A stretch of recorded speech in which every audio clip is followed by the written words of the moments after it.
नमस्कार दोस्तों। आज एक हिंदुस्तानी पे चर्चा करने आया हूं। मैं आपसे एक संवाद करना चाहता हूं अपने भारतीय कल्चर पर, भारतीय सभ्यता पर, भारतीय संस्कृति पर। हमें आज कई सालों से यही सिखाया गया है दोस्तों, कई सालों से हमें यही सिखाया गया है कि हिंदुस्तानी होना पाप है। पिछली कुछ पार्टियों ने जो सत्ता में रही 70 साल तक, उन लोगों ने हमें अपने भारतीय होने पर शर्मिंदगी महसूस करवाई। जरा सोचिए, दिमाग लगाइए कि विश्व गुरु अगर हम लोगों को कहा जाता था तो कोई ना कोई तो कारण होगा कि हम विश्व गुरु कैसे थे। हमें विश्व गुरु क्यों कहा जाता था? इस भारत भूमि की मिट्टी की चमत्कार, इतने बड़े बड़े योद्धा, इतने बड़े बड़े ऋषि मुनि, ऐसे ऋषि मुनि जिनका विज्ञान आज भी साइंटिस्टों के लिए एक पहेली है। जो हमारे ऋषि मुनि खोज के चले गए, उसका एक अंश, एक इतना सा अंश भी नहीं जान पाए हैं अभी लोग।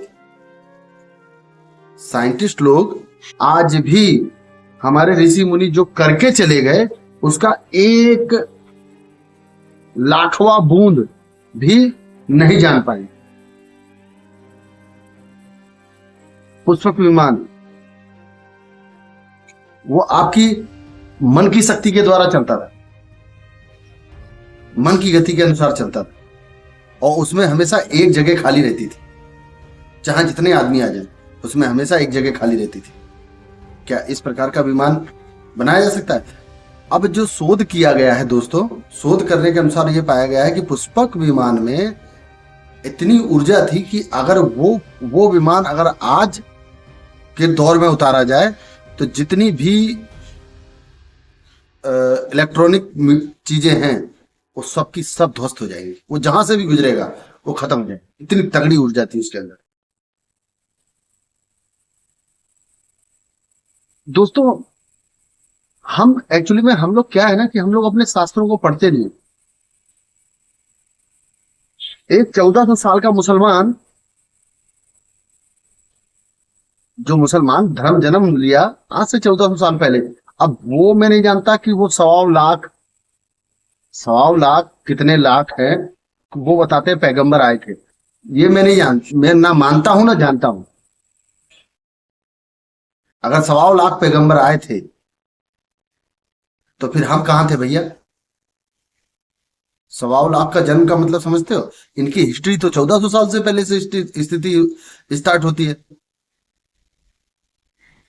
इनकी इस्लाम धर्म के जो संस्थापक हैं मोहम्मद साहब, हाँ, जो मक्का में जन्म हुआ, जिनका 570 ईस्वी में जिनका जन्म हुआ, और इनकी जो मोहम्मद साहब की जो माता जी थी, उनका नाम था अमीना, ऐसे कुछ था, अमीना या नीमा ऐसे कुछ था, और पिता का नाम था अब्दुल्ला। जो कि कई जगह पाया गया है कि वो मूर्ति पूजा किया करते थे, और ये लोग कहते हैं कि मूर्ति पूजा हराम। बात समझ में आ रही है? इंसानियत से गिरे हुए सारे काम ये लोग करते हैं, और फिर हम लोगों को समझा भी देते हैं, हिंदू मुस्लिम भाई भाई। आपको जो हिंदू बच्चियां जिनका रेप हुआ, जिनका कत्ल हुआ, हम कैसे हिंदुस्तानी हैं, कैसे शिवाजी के वंशज हैं, कैसे महाराणा प्रताप के वंशज हैं, कि उन बेटियों की कराहने की आवाज हम तक नहीं पहुंचेगी। क्या संस्कार दे रहे हैं हम? बॉयफ्रेंड, गर्लफ्रेंड, ये कौन सा तरीका है? अरे मुसलमानों में तो समझ में आता है कि उनमें मैरिज एक कॉन्ट्रैक्ट होता है, लेकिन हमारे में विवाह एक संस्कार होता है, 7 जन्मों का रिश्ता होता है। इतनी सी बात ना आप लोग समझ पाए, ना अपने बच्चों को समझा पाए। हम स्वयं अपने बच्चों को कहते हैं कि तुमने कोई गर्लफ्रेंड बनाई कि नहीं बनाई? हमारा ब्रह्मचर्य नष्ट हो रहा है, हमारे बच्चों का ब्रह्मचर्य नष्ट हो रहा है, क्योंकि हम लोग अश्लील हैं और अश्लीलता हम अपने बच्चों को सिखाते हैं। तब वही कोई अब्दुल आके हमारी बच्ची से जो उल्टे सीधे तरीके से उसको फंसा के जब भगा ले जाता है और 32 टुकड़े करके फ्रिज में डाल देता है, तब हम लोग मीडिया पे चिल्लाते हैं और सरकार पे दोष लगाते हैं। क्या उस 32 टुकड़े के पीछे उसके माँ बाप की मर्जी नहीं थी? क्यों गई थी भैया? क्यों इतनी आजादी? और किस बात की आजादी? आजादी आपको खाने की होनी चाहिए, अपनी संस्कृति में जीने की होनी चाहिए, अपनी संस्कृति में गर्व करने की होनी चाहिए। वो नहीं, गर्लफ्रेंड बॉयफ्रेंड, पश्चिम सभ्यता पे गर्व करेंगे, हमारे देश की संस्कृति। वो पश्चिमी लोग जो कि हमारी नकल कर रहे हैं और हमारी नकल करके वो सुख को प्राप्त हो रहे हैं, वो अपने आप को सुखी महसूस कर रहे हैं। दोस्तों, विनती यही है कि हमारी भारतीय संस्कृति बहुत सुंदर है। ये नेता जितने भी नेता हैं, मैं किसी का नाम नहीं लूंगा, लेकिन आप समझ जाइएगा, संकट मोचन पे बॉम्ब ब्लास्ट करने वाले आतंकवादियों को छुड़ाने एक पार्टी के प्रमुख हाई कोर्ट तक पहुंच गए थे। उनको हम लोगों ने नेता मान लिया। जरा सोचिए, क्या सनातनी है? हमको कोई दूसरा मारेगा? हम अपने आप को ही मार रहे हैं। कश्मीर में जो हुआ, जो बंगाल में हुआ, हम लोग ये सोच के बैठे हुए हैं कि हमारे साथ नहीं होगा। ये दिमाग में कभी भी मत रखना दोस्तों। धीरे धीरे धीरे धीरे वो बढ़ रहे हैं। एक दिन और एक समय आएगा जरूर। अगर अभी नहीं चेते, अभी नहीं सोचा, तो बहुत दिक्कत हो जाएगी। आपको एक जानकारी जाते जाते और दे देता हूं, जो इन लोगों की ताकत है और हम लोगों की कमजोरी। मैं जात से गौर क्षत्रिय हूं, लेकिन मैं क्षत्रिय जैसा काम करूंगा तो मैं क्षत्रिय हूं ना। चारों वर्ण हमारे, जो हर इंसान के पास चारों वर्ण होते हैं। तो दोस्तों, हाँ, तो जाति के ऊपर मैं बता रहा था दोस्तों। अब ये बहुत चमत्कारिक चीज बता रहा हूं आपको। 1820 के अंत तक हिंदुओं में जाति कितनी थी पता था आपको? 327 के आसपास। 1900 आते आते यही जातियां हो गई 3000 के आसपास। और आज 2024 चल रहा है। पता है हम कितनी जातियों में बढ़ चुके हैं? 6500 से ऊपर। अब जरा सोचिए दोस्तों, वो 1820 में भी 72 थे, 72 जातियां थी। 1900 में भी 72 जातियां थी। आज 2024 चल रहा है, उसमें भी 72 जातियां हैं। आप इन नेताओं को समझो, ये नेता किसी के नहीं है, किसी के भी नहीं है। हम लोगों को एक होना पड़ेगा।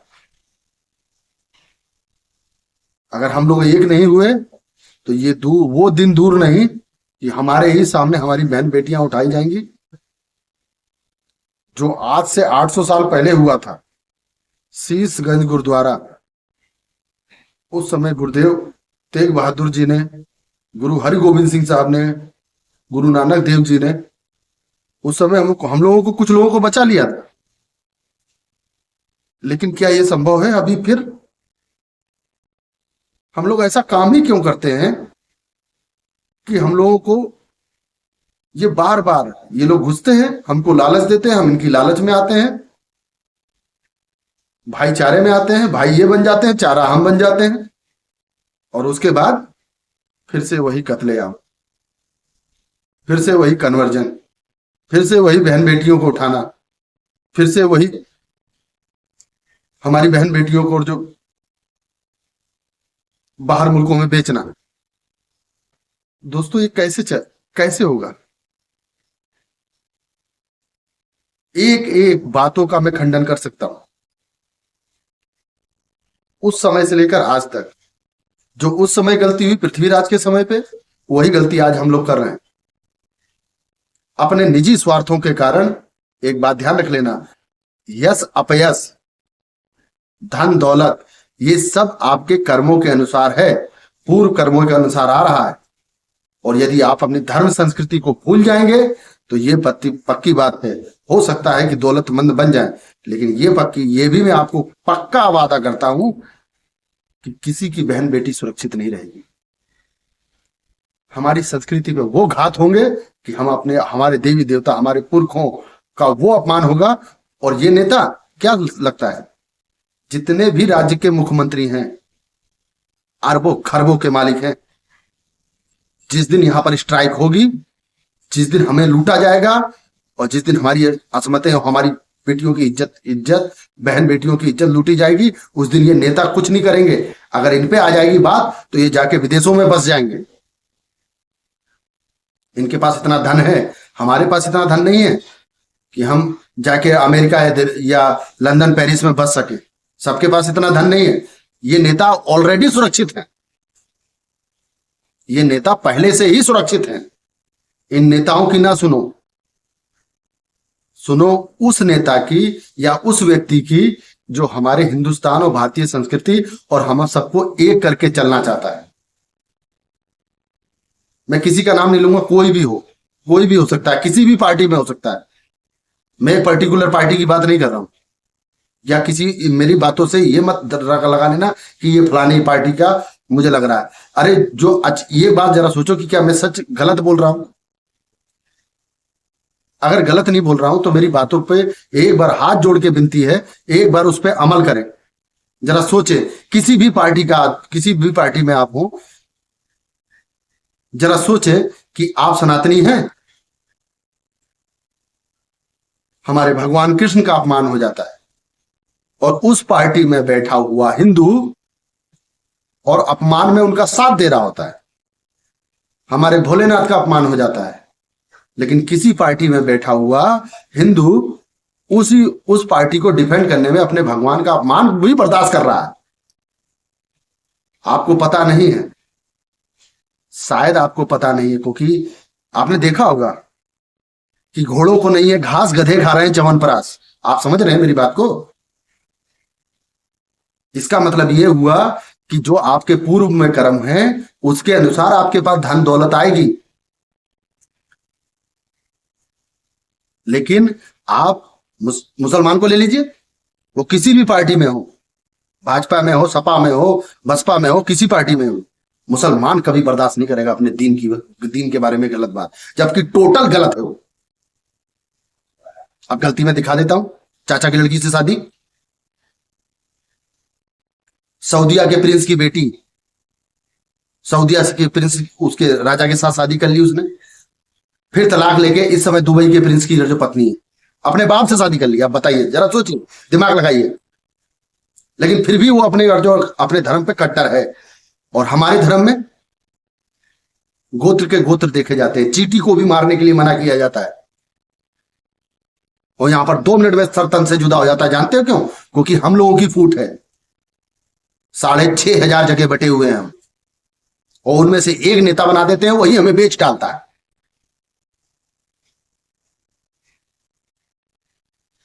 मेरा ये संदेश है कि सारे सनातनी, चाहे वो किसी भी जाति से हो, कोई तर्क नहीं, कोई भी तर्क नहीं, एक हो जाओ। नहीं तो, और रही बात ये दलित जो चिल्लाते हैं, वो दलित तब कहां गए थे जब कश्मीर में उनको एक कानून बनाकर यह कह दिया गया था कि सिर्फ सिर्फ वो चपरासी बन सकते हैं, सिर्फ वो सफाई कर्मी बन सकते हैं, इसके अलावा उनको कोई पद नहीं दिया जाएगा। तब ये सेकुलर कहां गए थे? ये बात सोचो तो, किसी भी पार्टी में हो, आप सपा में हो, हिंदू हो, लेकिन समझो तो, दिमाग तो लगाओ। अरे भैया, दाल रोटी और नेतागिरी बाद में कर लेना। अपने बच्चों को आने वाले भविष्य में ऐसा देखो कि कम से कम अपने आप को आईने में, या फिर आप लोग इतने बड़े बेशरम हो, इतने बड़े बेशरम हो कि अपने बच्चों के सामने भी आप झूठ बेहद बेतहाशा बोल सकते हो। सच बोलने की ताकत नहीं है आप में। सच बोलने की ताकत मर्द में होती है, उस सनातनी में होती है जो सनातन अपने आप पे गर्व करता है। बहुत सुंदर इतिहास है, बहादुरी से भरा हुआ है, संस्कृति से भरा हुआ है, ऊर्जा से भरा हुआ है। वो केंद्र है कि अगर हम असली सनातन के अंदर घुसे तो हमें वो ऊर्जा प्राप्त हो सकती है जो तीनों लोगों में पताका लहरा सकती है। लेकिन सब बशर्ते हम सनातनी बन जाए। हाथ जोड़ के विनती है दोस्तों, चाहे किसी भी पार्टी में हो, नेतागिरी छोड़ दीजिए भाई, नेतागिरी नहीं।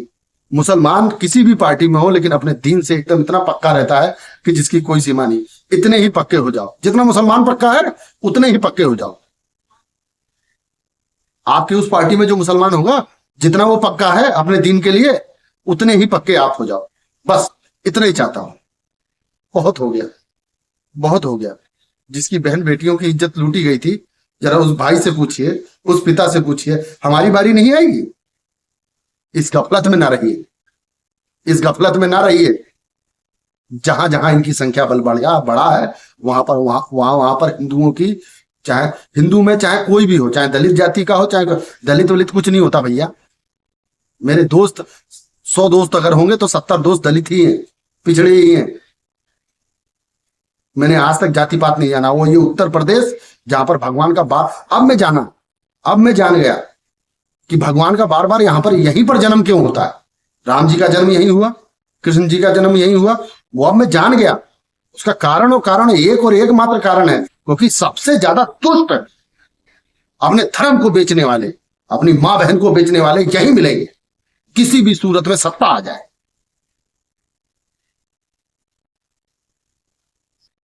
भाइयों, मेरी कोई गलत बात लगी हो तो माफ कर देना, लेकिन यही सच है। हम लोग क्या कर रहे हैं? हम लोग क्या कर रहे हैं बताइए? हम लोग कर क्या रहे हैं? हम लोग अपने ईमान को बेच चुके हैं। जान रहे हैं कि हमारा जिस पार्टी में हम है, वो हमारा नेता गलत बातें कर रहा है सनातन के प्रति, उसके बाद भी हम लोग बर्दाश्त कर रहे हैं। यही हमारी गलती है। उस पार्टी को छोड़ दो जिस पार्टी में सनातन का, अरे सब कुछ हम ही बर्दाश्त करेंगे क्या? वो हम, अरे देश बांटने के बाद हमने उनको यहां रख लिया, रखने के बाद अब बर्दाश्त भी करेंगे और उनकी गलत बात बर्दाश्त करेंगे। मेरे सनातनियों, अब मान जाओ, अब सुधर जाओ, नहीं तो समय बार बार लौट के नहीं आता हो। फिर पछताए होई जब चिड़िया चुग जाएगी खेत। अब मैं क्या कहूं? निवेदन है मेरे सनातनियों, किसी भी पार्टी के हो, पार्टी में ये देखो कि मेरे सनातन की इज्जत अगर है तो नेतागिरी करो, और जिस पार्टी में सनातन की इज्जत नहीं है, भैया मजदूरी करके खा लो, लेकिन अपने सनातन पे रहो, सनातन की गाओ।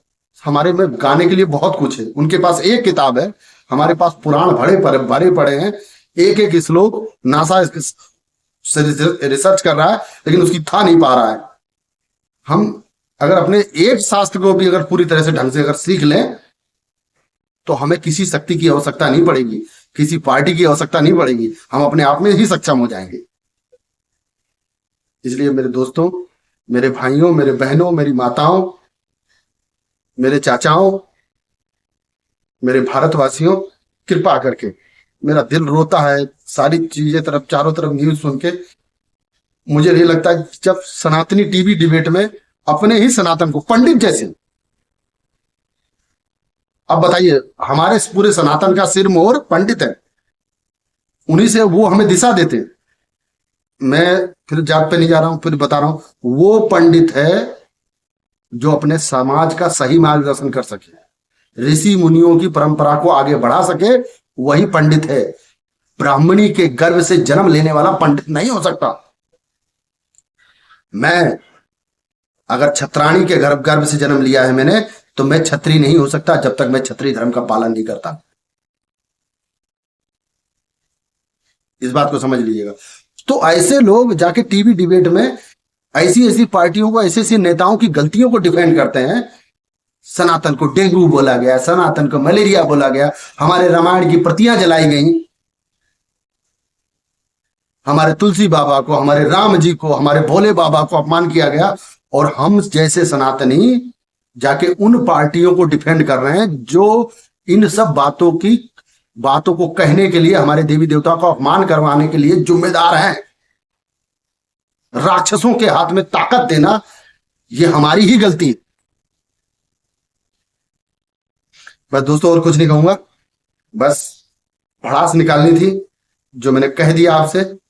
अगर अपने इस तुच्छ से भाई की अगर कुछ बात अगर आपके दिमाग तक पहुंची हो, तो इसको अमल में जरूर लाइएगा। जय हिंद, जय भारत,